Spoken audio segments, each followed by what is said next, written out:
What up, dude bros? I'm Frank. This is a video review of the Nerf Fortnite Flare. This blaster is a spring-powered single-shot mega dart launching blaster. Let's get into it.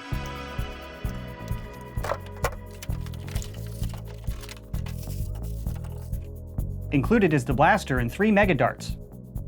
External overview of the flare, starting up at the front, there's no in-strike barrel lug. Above that, we have a front iron sight with no corresponding rear sight. And moving back is a hammer. This is not how you prime the blaster, this is how you open up the blaster. It's a break action system. So you pull back on the lever and the barrel drops, and then you're able to front load your single dart like that. It's a single shot blaster with a capacity of 1 Nerf mega dart. However, you can still front load by shoving in your dart, so you don't actually have to use the break action system if you don't want to. It's a little bit easier to access the barrel when it is open, but it's possible to do it without it. Moving on to the trigger pull feels pretty standard. This blaster does not have slam fire. Now down to the grip. It's kind of a wonky grip. It's not that alienating to my large hand, but my knuckle kept banging into this piece up here. I might just have sensitive hands, I might just be a whiner, I get that, but this was pretty uncomfortable after a prolonged testing experience. But the grip itself is pretty girthy. I think most hand sizes are going to be comfortable on this blaster, except for your front knuckle, which might annoy a lot of you. And down below we have the priming handle. It's a T-style priming handle to prime. You do that. Prime strength required is in line with other mega blasters on the market. It feels very similar to the Big Shock, Talon, Hot Shock, and blasters like that. And it's a pretty smooth prime. And in front of the priming handle is a sling or a lanyard mount. I'm sure you can hear it rattling around through this review. I appreciate Hasbro giving us a sling or lanyard mount, especially on something that is obviously a secondary and not a primary. However, I found myself very annoyed with this sling mount. It interferes with my ability to grab the priming handle. It just seemed to be in the way. So if you buy one of these and you do not specifically want to sling it or put it on a lanyard, then I would recommend getting some snips and just cutting this off. And that audio is so annoying, isn't it?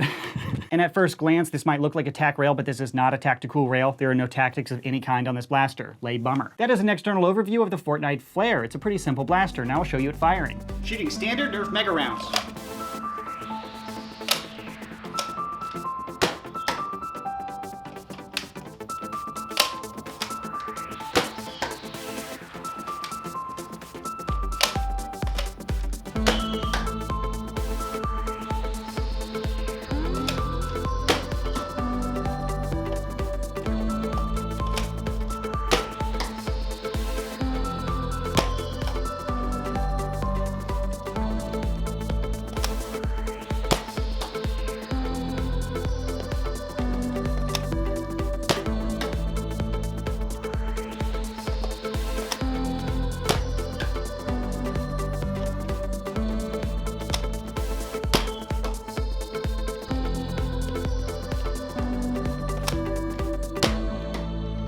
Operating the flare went pretty much as expected. It operates very much like the Mega Talon and the Mega Big Shock. There is one extra step of using the break action, which slows down your reload just a little bit. But as I said, you don't actually have to do that. You can front load the blaster like that. I found myself doing a little bit of both. When you front load it like this, you do have to sort of jimmy the dart in there because it catches the rim of the barrel. Compared to when you open it up, it is easier when you can see the barrel to load it in there with precision. But other than that, it's pretty much a normal single shot mega blaster. And I did not experience any jams malfunctions, but it's a pretty simple blaster. I'd be blown away if something malfunctioned. To compare this blaster to others, I put it up on my chronograph, and with Nerf mega darts achieved an average velocity of 67 feet per second, which is a little slow compared to mega primaries, but this actually shoots a little harder than the other single shot blasters like the Talon and the Big Shock. So as far as emergency single shot mega blasters, it actually shoots a little harder than the others on the market. That is all of the objective information on the Fortnite Flare. Now to my personal opinion. Overall, my opinion is moderate to good. The blaster does as advertised. The break action system is pretty fun if you're an emotional player and you're just plinking around. It's more fun than a simple blaster like the Big Shock or the Talon. But if you don't want to use that system because you're trying to reload and shoot much faster, you can still front load it like a normal front load blaster. So I think the Fortnite Flare accomplishes what it sets out to accomplish. My only gripes about the blaster are relatively insignificant. My knuckle did get annoyed by this little ledge up here, and the rattling of the sling mount is kind of a nuisance to me, and it kept interfering with my ability to prime quickly. I prefer the sling mounts that are built into the blaster that don't rattle around and don't move. They're there if you need them, but they're out of the way if you don't use them and don't care about them. So overall opinion is unenthusiastically moderate to high. Now to the question to buy or not to buy. If you're a purely competitive nerfer choosing to use Nerf mega darts, I really think the Big Shock or the Talon is going to be a better choice for an emergency single shot blaster like this. The flare is larger than those two options, and it's going to be harder to shove into a cargo pocket or into a pouch. But if you want a mega blaster in this single shot emergency class and you're at all interested in looks, I think the flare is much cooler looking than the Big Shock and the Talon. And I think the proportions and appearance of this just look cooler. So if the emotional response to the product is at all relevant to you, I do think this would be a better option than those two traditional mega blasters. And remember, the second you get sick of using the break action system because it's slow and absolutely pointless, you can just front load like that. And something like this would look really cool with a snazzy new paint job, right? And I might as well say it, to buy or not to buy a Mega Blaster totally comes down to, do you want to be firing Mega Darts? They're larger, their performance isn't any better than an Elite Dart, so if your games don't specifically overvalue Mega Darts, in my opinion, as a more competitive base nerfer, there's really no reason to use Mega. I try to leave some things unsaid, but then I get 7 comments complaining that I didn't say it, so there it is, I said it. So hopefully I've laid out all the information for you to make an educated purchase decision on your own. If you want to buy a Fortnite flare, I'll put a buy link in the description box below. That concludes this video review. Thanks so much for watching, and as always, bros, stay tactical.